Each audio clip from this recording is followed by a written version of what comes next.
Assalaamu calaykum. Marka hore waan ku salaamay walaalaha qaaliga ah. Waxaan ku salaamay salaanta islaamka. Assalaamu calaykum waraxmatullaahi wabarakaatuh. Bacda salaam, waxaan idiin wadaa hadiyad qaali ah.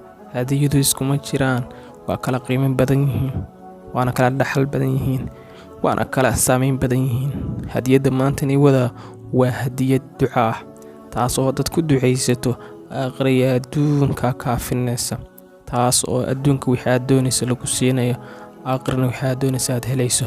Haddii aad adduunka dawlad la'aan tahay ee aad dawlad raadinayso, ducadaan akhriso. Haddii aad hanti la'aan tahay ee hanti aad raadinayso, ducadaan akhriso.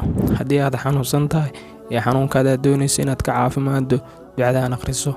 Haddii meel aad ka mashquulsan tahay ama dhibka haysto, ducadaan akhriso. Qofkii ducadaan akhristaahu mar raba ma guul daraysanayo, ducadiisa waa la aqbalayaa. Habeenkii baad akhrisanaysaa xilliga dadku hurdaan.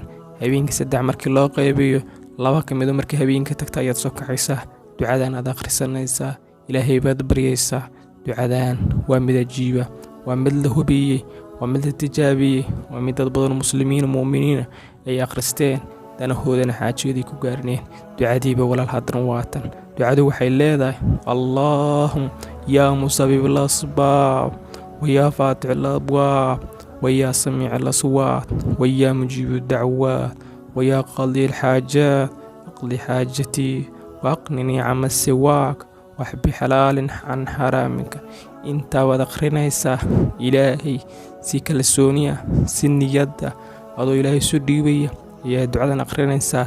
Waxa aad doonaysana qalbiga ayaad ku qabanaysaa, qalbiga ayaad ku haynaysaa, qalbiga ayaad ku qabanaysaa. Waxaad doonayso qalbigaaga ayaad ku haynaysaa. Waxaad doonayso ducadan markaa akhrinayso, gacmahaada ayaa kor u taagaysaa, 2 ragco sunna ayaad tukanaysaa, ka bacdina ducadan aad akhrisanaysaa.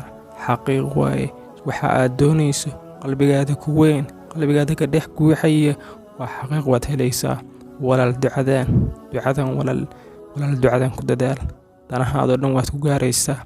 Haddii aad ducadan aad ku dadaasho, dantaadoo dhan waad gaaraysaa.